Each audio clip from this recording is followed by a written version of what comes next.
Want to start your own podcast? I did, but had no idea where to begin. I thought I needed a computer, which I'm no expert at, and spent hundreds on equipment. Turns out all I needed was Anchor. I can use my PC, my tablet, or my phone to record an episode. No need to buy interfaces or recorders, and it's free. Anchor takes all the guesswork out and does everything for you. You can even upload your live stream, and Anchor will convert it to audio. No fancy apps or programs needed. Did I mention it was free? So learn from my mistakes, save money, and join Anchor. If you happen to have kids or even know someone who does, I highly recommend the new musical children's picture books by Emma Pannell Music. Emma is an author and musician of over 20 years dedicated to emotional understanding for kids and adults. Her books, Gentle Dragons, Healing and Dealing with Emotions and Feelings, and also Queen Tween the Cat, A Story of Gratitude, Compassionate Attitude. Both are themed around assisting children develop healthy emotional habits and positive attitudes towards life and others. Emma also includes full-color, captivating illustrations, also completely done by her on every page. Find these books available on Amazon in print or ebook, or visit her personal website, www.emmapannell.com. That's www.emmapannell.com. Pannell is spelled Paunil.com. This is J.B. Beverly, and you're tuned in to Undergroundopolis.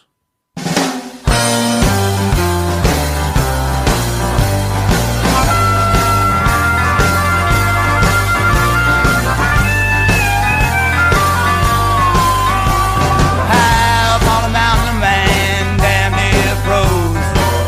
He lost his fingers, lost his toes. He cut the pieces by the wind in that thin air. You reckon that he got mighty fucking cold there? Mighty cold, mighty fucking cold. Mighty cold, mighty fucking cold. He's cut to pieces by the wind in that thin air.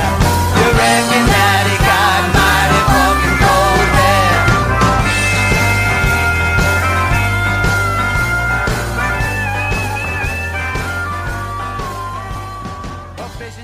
Welcome to Undergroundopolis, everybody. Tonight's guest, blues legend, Rotten Belly. Man, he's been around, done a lot of cool things. We hope we're going to get every great story we can out of him. We're going to bring him right on. Hello, Rotten Belly. Hello there. It's good to talk to you. It's been a while. It's been a while, and I'm really happy to talk to you. I'm really happy to talk to you too. So we'll just get right to it. If there was someone that you could say you saw on a stage or TV or anything like that, you said that type of influence, you said I want to do that. Could you narrow down that? I want to be that working musician. Could you narrow that down to somebody? Well, my friend, I don't always talk about this, but I'll give you a little bit of a clue. My father took me as a child once to a Holiday Inn where in the parking lot was a flatbed trailer set up. And it was the very first time that this band ever came to the West Coast. It was in San Bernardino, California. And it was the Rolling Stones, and you didn't even have to pay. You just went into the parking lot and watched them. I believe it was KMEN Radio. I think that was their name. But that always stayed with me.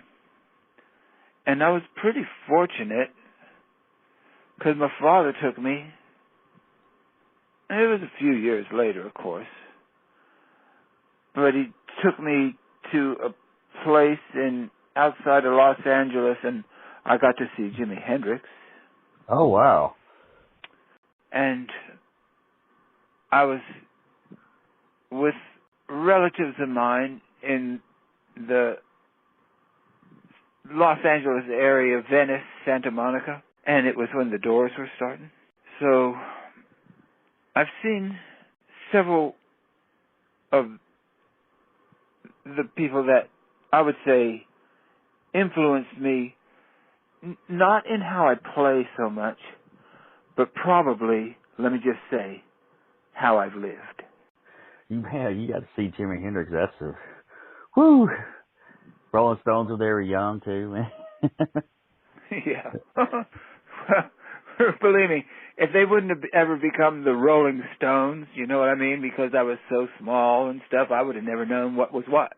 Right. It was never registered, but after, things become what they are, it's like, oh, I saw them. Yeah. Saw them in a parking lot at a Holiday Inn. I saw them in a parking lot, yep. Yep, on a flatbed trailer. That's incredible.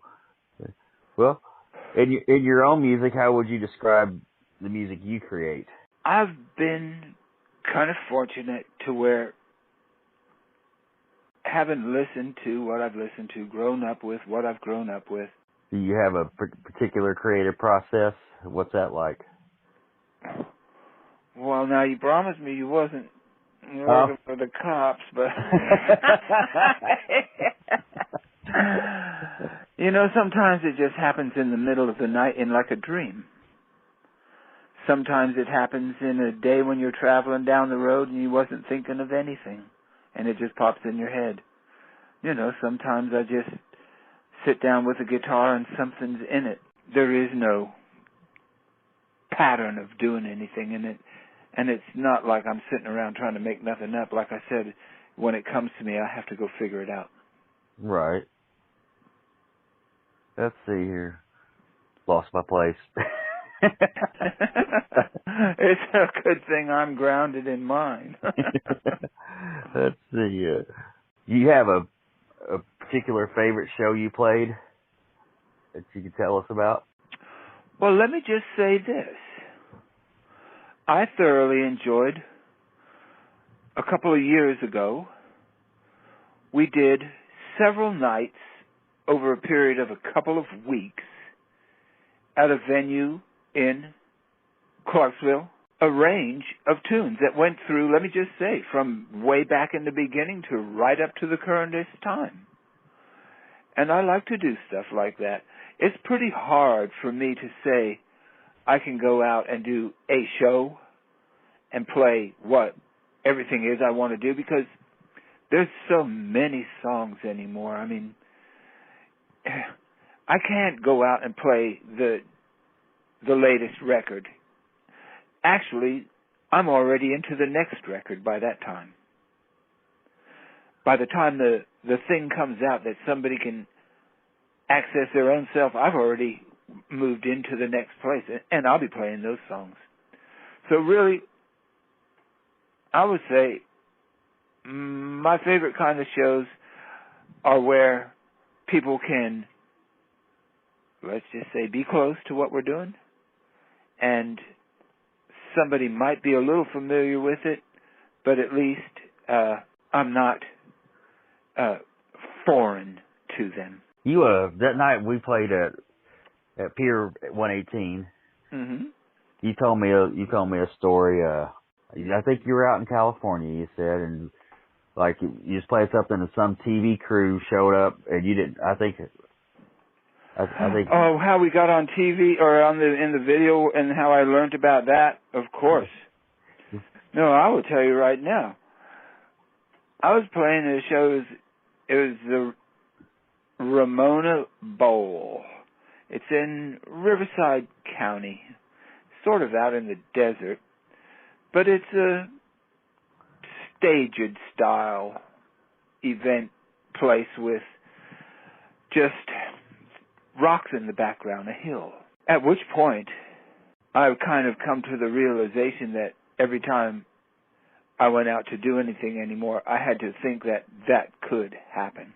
So I try to make it a point to always be pretty serious when I'm doing what I do anymore. Back in the day, we might have goofballed around, got liquored up, or who knows what, and played crazy and who knows what. And when it came back to us, it was like, well, we was doing this or we were doing that. But anymore, I can't afford to behave like that. And I think any time I go out that it does indeed matter. Yeah. And it does, you're right. Do you prefer the studio or the stage? Well, most of the time, when we work in recording, we do indeed play live, I've done things where, yes, we've built tracks or whatever, it's not like I'm ignorant of it. But for the Rotten Belly Blues to be the Rotten Belly Blues, we generally do play live as we were recording things. I think Mr. Gene Breeden in Nashville, he was the first person to open up a studio to me to record something where I could just do whatever I wanted in a day. And I went in with shakers, tambourines with me, and played 11, 12 songs in a day. And he came up to me afterwards and he says, the last time that he ever recorded an album in a day with somebody, it was Porter Wagner. Oh. And I was like, wow. Because, I'm not stupid. I know who Porter Wagner is. Oh, yeah. And I was like, wow, that's cool. And this was a long time ago when he'd done that. You know what I mean? Yeah. And actually, he said to the person who was, let's just say, the producer, he kind of made him a bet that I couldn't do that again. And the guy who was producing me said, well, no, he can do that again. And so they, between them, made their own bet and set another date, like about 5 weeks in the future. And I'd gone off and I'd played a couple of shows. And whilst I was gone, and just because how the songs happened, there was, let's just say, 3 or 4 more songs. And at that point there, of course, there's always a batch of songs that nobody had heard before, so they didn't, it wasn't like I was representing nothing. It was like, you never heard this, so it doesn't make any difference if I wrote it 3 years ago, if I wrote it 3 days ago. But I had a batch of new tunes, and we went in and recorded another one in about, I guess, 10 hours. And at that point there, a very top-notch Nashville guitar player, his name was Eugene Moles. He'd grown up playing on those hee-haw TV shows and stuff. He was pretty famous in his own world. He worked with Merle Haggard's gang. And he'd heard me, and he wanted to play along too. So I let him play a guitar to what we recorded live, and he, let's just say, played his part after we played our song. So as far as thinking like studio stuff, everything to me is live anyhow, and how things get fixed a little bit afterwards, it really doesn't involve me at that point. I was already gone when he was playing his guitar. Who else have you collaborated with? Well, of course, the band is big because everybody who's ever been in the Rotten Belly Blues is still in the Rotten Belly Blues as far as I'm concerned. Yeah. It just depends on where we are and who shows up. A couple of weeks ago, 3 of the players from up in the Northeast came down to visit me here in Tennessee just so we could sit down for a night and play the new stuff. I painted pictures on plates. I painted pictures on tiles. I did all kinds of things like that, and that's all I did. Yeah, I saw them on Facebook. The songs kept coming to me, so I had them, but I did not go out and play. Right. But I saw pictures of the plates on Facebook. Oh, cool. Yeah, I know. There's cool stuff. Yeah, I started painting a little last year, too. I can't say I really painted. I poured. I was doing acrylic pours right when everything first hit, and it was really fun. Mm-hmm. And then it got really expensive because you really use a lot of paint when you pour it. Yeah. Every time I get ready to, let's say, get serious, it's $100 a material just to get started. Oh, yeah. So, I did like 3 big stages last year. I did something early in the winter, I did something in the spring, and then I did something in the fall, you might say. So that was, it kept me busy. I think I did 35 things last year. Oh wow. Yeah. You did really well. I wish you could see my latest thing. I've painted a picture of honeysuckle, and it is like chaos, but by the time you look into the chaos, it's like, that's honeysuckle. You can almost smell it. The last loving thing my baby said to me. The last loving thing my baby said to me. The last loving thing my baby said to me. Don't let that door swing back and hit you when you leave. Now when you go, don't forget, take your coat and hat. When you go, don't forget, take your coat and hat. When you go, don't forget, take your coat and hat. On the road, you'll be grateful for that. So I grabbed my bag and I head off down the way. I grabbed my bag and I head off down the way.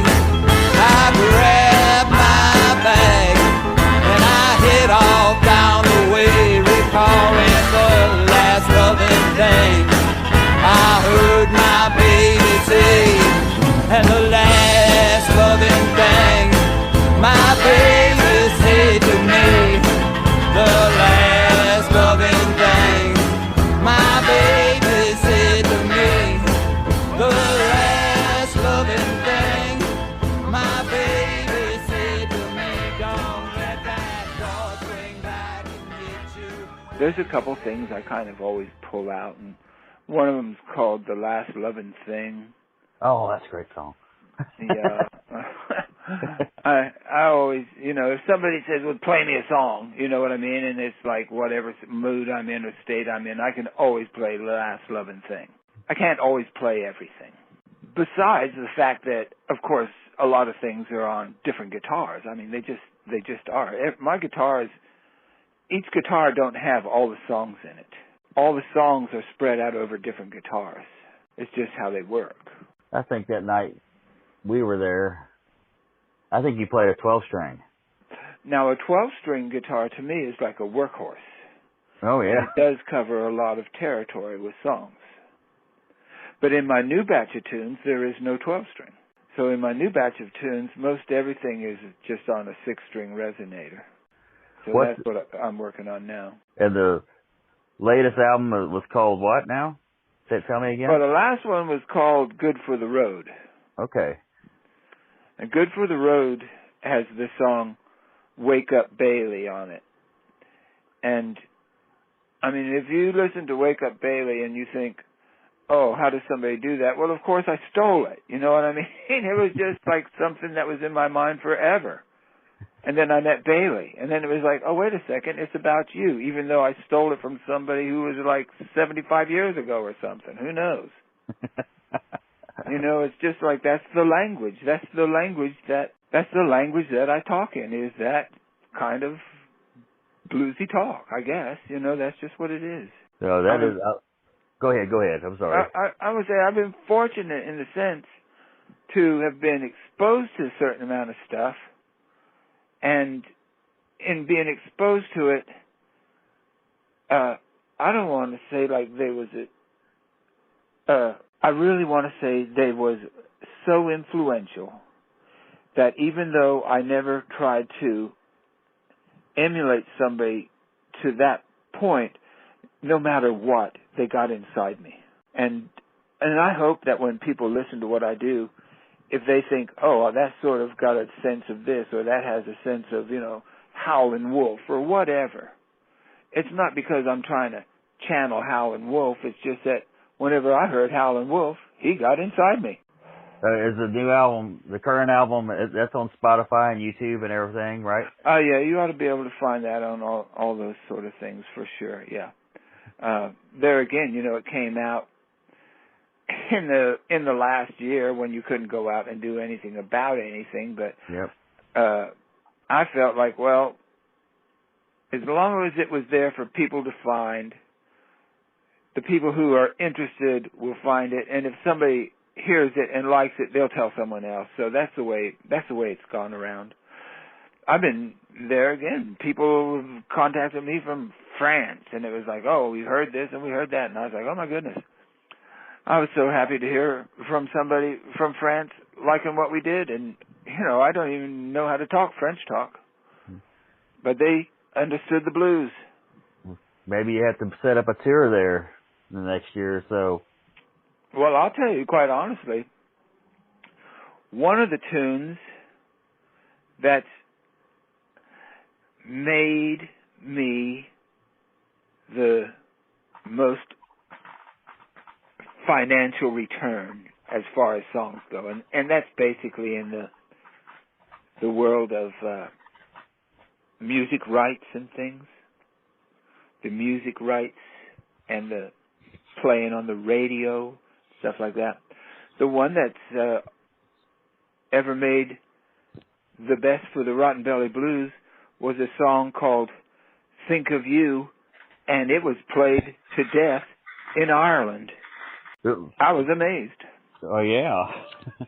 Is there a producer that you'd really like to work with that you haven't yet? I don't know anything of that nature. I will say that somebody is trying to set up a date or so at the Sun Studios in Memphis. Oh, wow.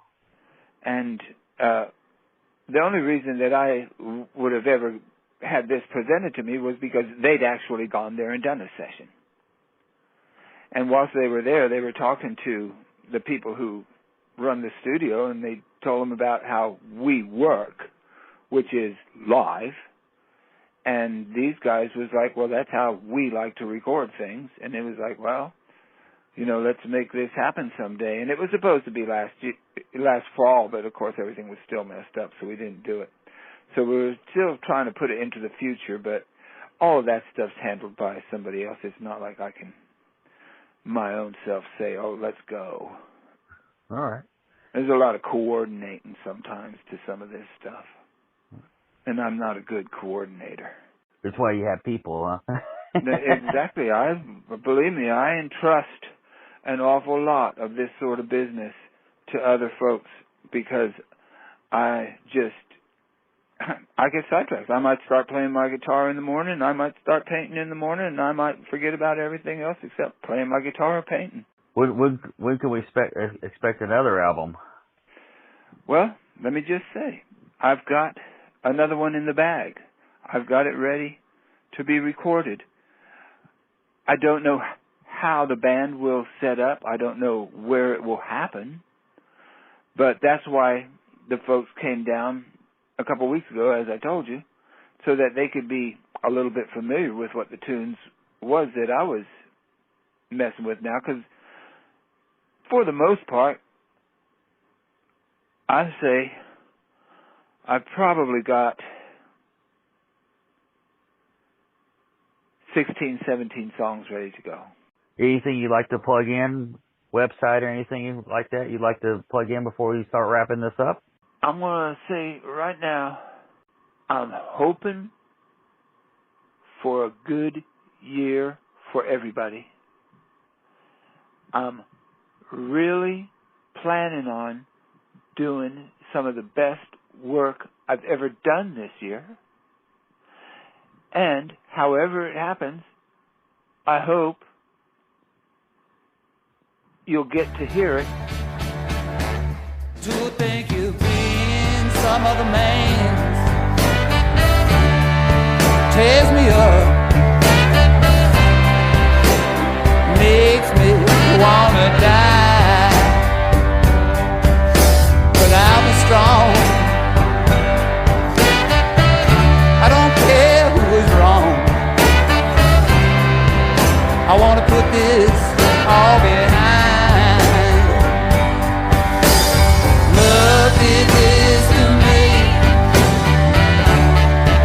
is this you? Oh, what love can do. Love is this to me. Love is this you. Oh, what love can do. To think I thought that someone could take your place. Why, when I was myself and I gotta say I was so. Hi, this is Jason Vall, host of Funkin' Live, where we're always keeping it funky. Now, here is my joke of the week. How many tickles does it take to tickle an octopus? 10 tickles.